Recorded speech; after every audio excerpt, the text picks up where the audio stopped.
जी अस्सलाम वालेकुम प्यारे दोस्तों, ख्याल है, उम्मीद है आप लोग सब खैर आफियत से होंगे।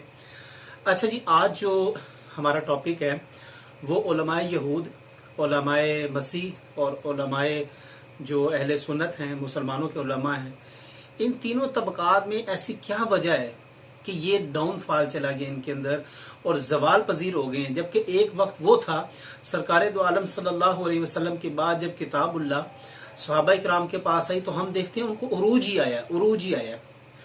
और उसके बाद 1000 साल तक मुसलमानों की हुक्मरानी रही। आखिरकार ऐसी क्या वजह है कि पहले यहूदियों के ऊपर जवाल आया, उसके बाद फिर मसीहियों के ऊपर जवाल आया और अब मुसलमान कौम आ गई है कि इसके ऊपर जवाल आ रहा है। इसकी बुनियादी तौर के ऊपर कुछ वजूहात हैं जो कि मैं कुरान से पेश करूंगा इंशाअल्लाह ताला।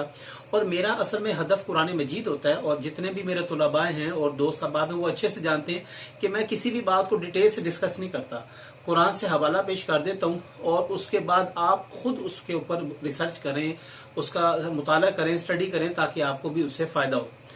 सबसे पहली जो वजह है, और आप ये देखेंगे कुरान जैसी किताब और मसीही के पास इंजील जैसी किताब, उसके बाद ज़बूर, फिर आप पीछे चले जाएं इसी तरह अक़वाम के पास जो उलमा यहूद के बाद तौरात जैसी किताब, जिसको तौरात को भी कुरान मजीद में फुरकान के नाम से याद किया गया है।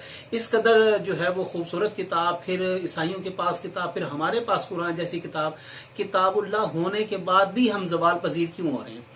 इसी की वजह जो है कुरान मजीद ने खुद डिस्कस फरमाई है। और कुरान मजीद ने सूरतुल माइदा की आयत नंबर 68 में फरमाया, कुल या अहलल किताब लस्तुम अला शैइन हत्ता तुक़ीमुत तौरात वल इंजील वमा उन्ज़िला इलैकुम मिर रब्बिकुम। अच्छा, ये बुनियादी तौर पर कायदा अल्लाह ने बयान फरमा दिया है कि कह दो इन किताबियों से, अब किताबियों में हम भी शुमार हैं।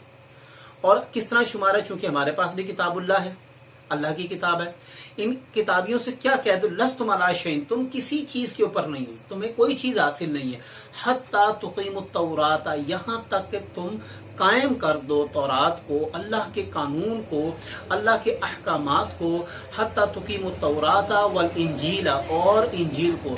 और अगर यहाँ पर आप ये भी मिसाल ले सकते हैं कि आप इसके साथ आप वल इंजील वल कुरान भी कह सकते हैं, यानी कि आप जब तक तौरात को, ज़बूर को और इंजील को, इन तीनों किताबों को और कुरान मजीद को जब तक आप माशरे में लागू नहीं करेंगे, अल्लाह ताला के अहकामात और उसके कवानीन जब तक माशरे में लागू नहीं करेंगे तो हमें कोई फायदा नहीं होगा और किसी तरह भी हम उरूज पर नहीं जा सकते। अच्छा, इसमें सबसे जो बड़ी खूबसूरत बात मैं आपको ये बात बताऊं कि अगर हम देखें, आसमान अल्लाह का है, अल्लाह का हुक्म चलता है, जमीन अल्लाह की, इसलिए अल्लाह ये चाहता है कि जो मेरी किताब है उसको लागू किया जाए। लेकिन हमने क्या किया, कुरान मजीद हो या उलमाए यहूद ने क्या किया, तौरात हो और उलमाए मसीह ने क्या किया, बाइबल हो, इन चीजों को पसे पुश्त रख दिया और इंसानी कवानीन को बनाकर उसको मुआशरे पे लागू कर दिया। और किताबुल्लाह को उन्होंने क्या किया, सिर्फ इबादत के लिए, पढ़ने के लिए, सवाब के लिए रख लिए, जबकि कुरान मजीद एक कानून है, तौरात एक कानून है, इंजील एक कानून है जिसको मुआशरे पे लागू करना था। हमने इसको तावीज़ गंडों के लिए रख लिया और शिफा के लिए रख लिया, दम के लिए रख लिया, असल मकसद इसका हमने फौत कर दिया। और कायद आज़म मोहम्मद अली जिन्ना का मुझे बड़ा अच्छे से वो वाक़या याद है। उनसे जब पूछा गया, पाकिस्तान का जब क़याम हुआ, पाकिस्तान बना, तो उन्होंने सवाल किया कि ये मुल्क तो बन गया, इसके अंदर आइन हम कौन सा लागू करें? तो कायद आज़म मोहम्मद अली जिन्ना ने तारीखी जुमला आपने फरमाया, कुरान मजीद को उठा के आपने फरमाया कि हम, मेरे पास 1400 साल पहले हमारे पास आइन आ चुका है, किस आइन की आप बात करते हो? हमें कोई आइन शाइन नहीं बनाना है, ये बना बनाया आइन है, बस इसको हमने इम्प्लीमेंट करना है। लेकिन हमने किया क्या, कायद की सोच को, कायद की फिक्र को हमने पसे पुश डाल दिया, कुरान मजीद को भी यहाँ तक के पसे पुश डाल दिया। सवाल ये पैदा होता है, इसमें उलमा क्यों कसूरवार हैं? उलमा किस लिहाज से कसूरवार है? वो उलमा यहूद हों या मसीह हों या मुसलमान हों, दर हकीकत उलमा का ये काम होता है कि किताबुल्लाह को आप नाफिज करें, कवानीन को मुल्क के अंदर, अदालतों के अंदर, हमारी अदालतों में जाएं आप, वहां पे काजिल कुजा बैठा होगा और वो भी वहां पर अगर किताबुल्लाह के मातहत फैसला करता है, दर हकीकत किताबुल्लाह अदालतों तक नहीं है, किताबुल्लाह को आपने पूरे मुआशरे पर लागू करना है, इसके अहकामात। हजूर अलैहिस्सलाम के दौरे मुबारक में जब आप किसी बात का फैसला फरमाते थे और आप आखिर में ये फरमाते थे कि मैंने तुम्हारे दरमियान किताबुल्लाह से फैसला कर दिया, यानी कि आप उसको मुआशरती लेवल के ऊपर आकर उसको नाफिज करें तो तब उसका फायदा होगा। लेकिन अगर हम समझेंगे कि हम वो बस इबादत कर लें, नमाजें, तो मेरा भाई आज यहूदी भी इबादत कर रहे हैं, वो तो रात डेली पढ़ते हैं, उसके बाद मसीह भी इबादत कर रहे हैं, इंजील अपनी बाइबल पढ़ते हैं डेली, कुरान मजीद मुसलमान इबादत करते हैं और सिर्फ कुरान को पढ़ते भी हैं, फिर भी ये क्यों ज़वाल पजीर है? चूंकि अल्लाह को हमारी इबादत की जरूरत नहीं है। इसमें बहकी की एक रवायत मुझे याद आ गई, मैं आपके सामने वो पेश करता हूँ कि इमाम बहकी फरमाते हैं कि उन्होंने रवायत जो नकल की कि नबी करीम अलैहिस्सलाम ने फरमाया कि एक कौम के ऊपर अल्लाह तबारक तआला ने जिब्राइल से कहा कि बस्ती को पलट दो। जब जिब्राइल अलैहिस्सलाम जमीन पर आए, उन्होंने देखा कि उसके अंदर एक बड़ा नेक शख्स जिसने पलक झपकने तक की भी कोताही नहीं की इबादत में। आज हमारी हालतें आप देख लें और उस शख्स की कि जिसने पलक झपकने तक की भी कोताही नहीं की। तो जिब्राइल ने अर्ज की, ऐ अल्लाह, वो तेरा नेक शख्स है उसके अंदर, तो मैं फिर भी बस्ती पलट दूं? तो अल्लाह तबारक ताला ने फरमाया कि उस बदबख्त के ऊपर तमाम की तमाम बस्ती उलट दो। क्यों? क्योंकि जब मेरे कानून की धज्जियां उड़ाई जा रही थी जमीन के ऊपर, लोग मेरे कानून की खिलाफ वर्जी कर रहे थे, उसका चेहरा सुर्ख ही नहीं हुआ, उसको गैरत ही नहीं आई, तो मैंने उसकी इबादत को क्या करना है? दर हकीकत ये इबादत, नमाज, रोजा, कुरान, ये दीन के अरकान हैं, लेकिन दीन नहीं है कि ये बस कर लो तो मुकम्मल दीन है। मुकम्मल दीन तभी है जब आप किताबुल्लाह के मातहत रह के पूरी की पूरी अपनी जिंदगी को उसके लिहाज से बसर करेंगे। मैं दूसरी आयत पेश करता हूँ, सूरह जुमा की आयत है और ये बड़ी खूबसूरत आयत है। अब इसमें क्या अल्लाह ताला ने इरशाद फरमाया, मसलुल लज़ीना हुम्मिलुत तौरात सुम्मा लम यहमिलूहा कमसलिल हिमार। अब ये बात आप पूरी की पूरी मुसलमानों के ऊपर भी लागू होती है। अल्लाह ताला ने फरमाया जिनको हमने तौरात दी और उन्होंने उसकी पैरवी नहीं की, उसके मुताबिक अपनी जिंदगियों को, अपने मुआशरे को नहीं चलाया, तो उनकी मिसाल कैसे ली? कमासल हिमारी, गधे की मिसाल है। इसको हम आम अपनी जुबान में खोता कहते हैं। इनकी गधे की मिसाल है, जिसके ऊपर आप किताबें रख दे तो कोई गधा आलिम नहीं बन जाता। तो किताबुल्लाह हमें तभी फायदा देगी, तभी हम हमारी जिंदगियों के अंदर अरूज आएगा कि जब इसको हम नाफिज करेंगे अपनी जिंदगियों में भी और मुआशरे के अंदर भी। और आखिरी आयत जो कि मेरे नजदीक बड़ी खतरनाक आयत है, क्योंकि इसके अंदर एक पेशन गोई की गई है और जहां तक मुझे डर है कि मैं ये अपनी जाती मेरी राय है कि वो तुर्क कौम हो सकती है, क्योंकि फिलहाल जो बज़ाहिर नजर आ रहा है तुर्कियों की ये हालात चल रहे हैं कि वो इस आयत का पूरा मिसदाक बन रहे हैं। अब वो आयत है क्या?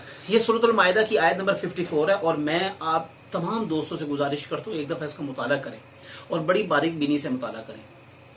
इसके अंदर अल्लाह ताला इरशाद क्या फरमाता है, या अय्युहल्लज़ीना आमनू मन यर्तद्दा मिनकुम, ऐ ईमान वालों सुन लो। अब ये हमें वो जिस नाम कहते हैं ना, किसी भुलेखे में ना रहना, अल्लाह ताला इस तरह बात कर रहा है, या अय्युहल्लज़ीना आमनू, सुन लो ऐ ईमान वालों, किसी अगर तुम अपने दीन से फिर जाते हो या तुम बेजार हो गए हो दीन से, तो सुन लो कि अन करीब हम क्या करेंगे, बिकौमिन, हम एक ऐसी कौम लेकर आएंगे जो क्या करेगी, युहिब्बुहुम, जो मुझसे मोहब्बत करेगी, वो युहिब्बूनहु, और मैं उनसे मोहब्बत करूंगा। अल्लाह फरमाता है अन करीब जब तुम अपने दीन से फिर जाओगे या तुम बेजार हो जाओगे या तुम जिस तरह दीन को लागू नहीं करोगे, तो क्या होगा, मैं फिर एक कौम ऐसी लेकर आऊंगा जो मेरे से मोहब्बत करेगी और मैं उनसे मोहब्बत करूंगा। और जो क्या होंगे, अज़िल्लतिन अलल मुमिनीना अइज़्ज़तिन अलल काफिरीना, मोमिनों के लिए तो बड़े नरम होंगे लेकिन कुफार के लिए बड़े सख्त होंगे। और अगली बात जो मैं मेन मकसद जो बात करने का वो ये है, अल्लाह ताला फरमाता है कि युजाहिदूना, जो जिहाद करेंगे फी सबीलिल्लाह, मेरी राह में, अल्लाह की राह में जो जिहाद करेंगे। आज हमने अपनी कुतुब में से जिहाद का मतलब ही जद्दोजहद कर दी है, अल्लाह की राह में लड़ना है ही नहीं। अल्लाह फरमाता है मैं एक ऐसी कौम पैदा कर दूंगा और अनकरीब मैं करूंगा ऐसी एक कौम को पैदा जिससे मैं मोहब्बत करता हूँ और वो मुझसे मोहब्बत करती होगी वो कौम। और फिर क्या होगा, वो अल्लाह की राह में जिहाद भी करेंगे और मोमिनीन के साथ तो शफीक रहेंगे लेकिन कुफार के साथ बड़े सख्त रहेंगे। तो मेरा भाई, मुझे जो लगता है कि अब वो कौम अल्लाह ताला की पैदा कर चुका है और उस कौम की तैयारी हो रही है और अन करीब वो दिन आने वाला है कि जब हमारा भी तख्ता पलट दिया जाएगा। हम में से जो मोमिनीन होंगे, जो पूरी की पूरी अपनी ज़िंदगी को कुरान के मुताबिक गुजारते हैं, वो कौम जो अल्लाह ताला पैदा करेगा या पैदा कर दी है या जो भी मेरा गुमान है, तो वो कौम हमसे तो मोहब्बत करेगी। अब आप तुर्कियों को देखा, फिलहाल यही पोजीशन चल रही है कि वो एक जहाद की रूह फूंक रहे हैं अपनी कौम के अंदर और किस तरफ लेके जा रहे हैं। और अल्लाह और उसके रसूल की मोहब्बत, उनका सदर हाफिज कुरान पढ़ रहा है और क्या खूबसूरत। हमारे यहाँ पे जो कानूनदान है, कानूनदान उनको कुल वल्लाह नहीं आती। ये कितनी शर्म की डूब मरने का मकाम है मुसलमानों के लिए।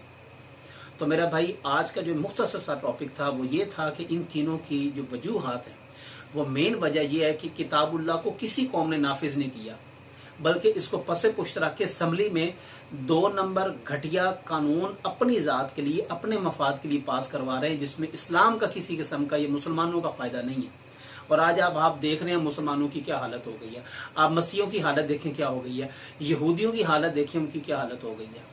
और अब अल्लाह तबारक तआला जल्द ये कौम पैदा करने लगा जो तमाम पे सबकत ले जाएगी। उम्मीद है आज का आपको लेक्चर पसंद आया होगा। दुआ फरमाइएगा। अल्लाह हाफिज।